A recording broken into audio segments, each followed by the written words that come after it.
Assalamualaikum warahmatullahi wabarakatuh. Alhamdulillahi wa kafa, wassalatu wassalamu ala rasulihil mustafa wa ala alihi wa sahbihi wahmani tada, amma ba'du. Puji syukur kita panjatkan kehadirat Allah yang dengan limpahan rahmatnya. Sholawat serta salam semoga tetap terlimpahkan kepada baginda Rasulullah Sallallahu Alaihi Wasallam. Pada kesempatan ini saya akan membawakan kultum singkat yang berjudul Tip Konsisten Beribadah Selama Ramadan.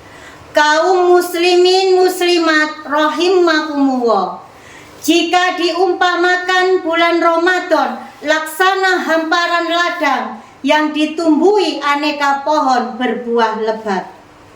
Kita bisa memanennya sesuka hati dan sebanyak mungkin.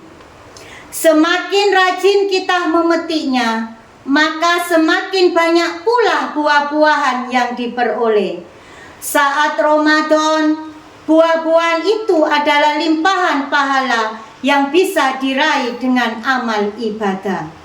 Semakin giat ibadah yang dilakukan seseorang, maka semakin banyak pula pahala yang diperoleh.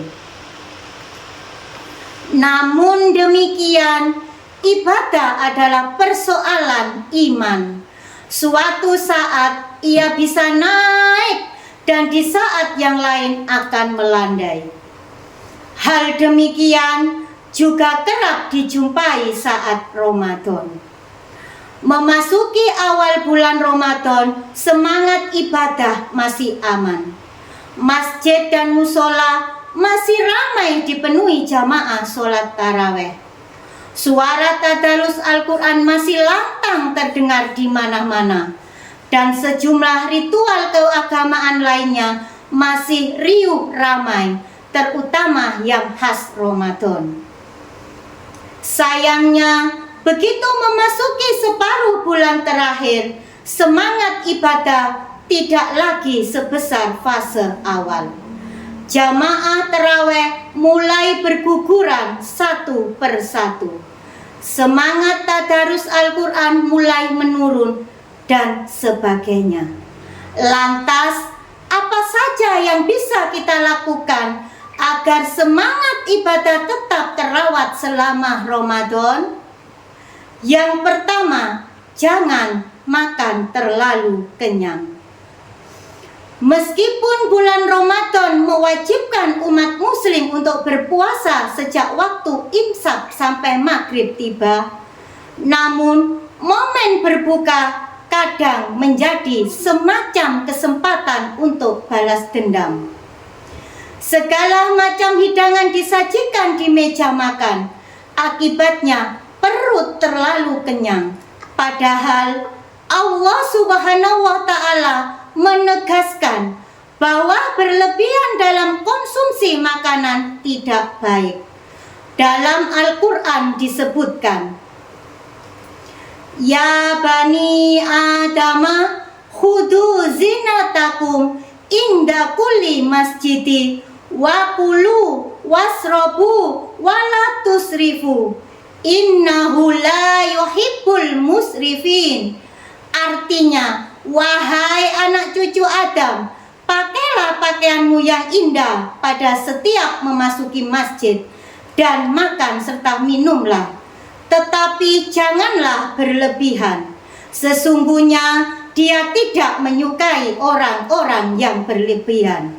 Quran Surat Al-A'raf ayat 31.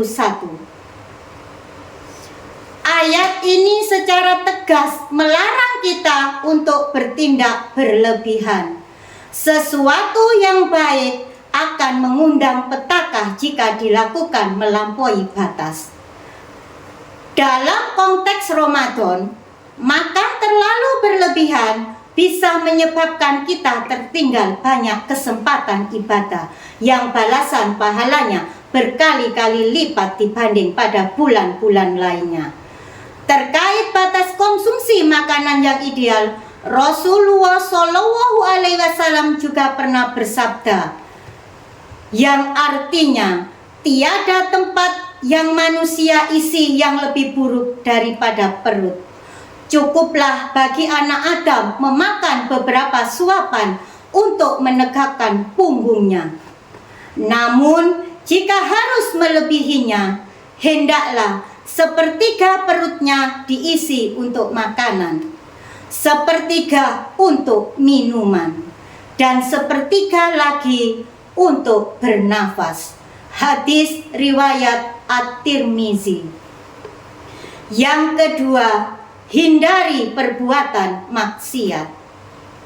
Kaum muslimin muslimat rahimakumullah, dosa yang diperbuat oleh seorang muslim akan mempengaruhi kualitas spiritualnya, yaitu dengan menyebabkan pelakunya malas beribadah. Tentu kita tidak berharap kesempatan memperbanyak ibadah selama Ramadan terlewat begitu saja. Sebab pengaruh dosa yang kita perbuat. Berkaitan dengan hal ini, Ibnu Abbas pernah berkata, yang artinya, sesungguhnya pada kebaikan terdapat sinar pada wajah, cahaya dalam hati, kelapangan dalam rezeki, kekuatan pada badan, dan kecintaan pada hati makhluk. Sesungguhnya pada kejelekan terdapat kegelapan pada wajah, gulita pada alam kubur dan hati, kelemahan pada badan untuk beribadah, kekurangan dalam rezeki, dan kebencian pada hati makhluk. Ketiga, tidak berlebihan dalam beribadah. Segala hal yang berlebihan tidak baik, sekalipun dalam hal beribadah. Dalam melakukan amalan-amalan sunnah selama Ramadan, kita perlu melakukannya secara proporsional dengan mengukur sejauh mana kemampuan yang kita miliki. Jangan sampai karena terlalu banyak porsi ibadah yang dilakukan, akhirnya beratkan diri sendiri sehingga merasa kapok untuk meneruskannya. Rasulullah Shallallahu Alaihi Wasallam pernah bersabda, yang artinya, lakukanlah amal-amal yang kalian sanggup melaksanakannya, karena Allah tidak akan berpaling dalam memberikan pahala sampai kalian yang lebih dahulu berpaling dari mengerjakan amal. Dan sholat yang paling Nabi Shallallahu Alaihi Wasallam cintai adalah sholat yang dijaga kesinambungannya sekalipun sedikit. Dan beliau bila sudah biasa melaksanakan sholat sunnah akan melakukannya dengan konsisten. Hadis riwayat Al-Bukhari. Ma'asirul muslimin wal muslimat rahimakumullah. Untuk itu, mari warnai Ramadan dengan spirit ibadah yang terawat sampai bulan suci berpamit.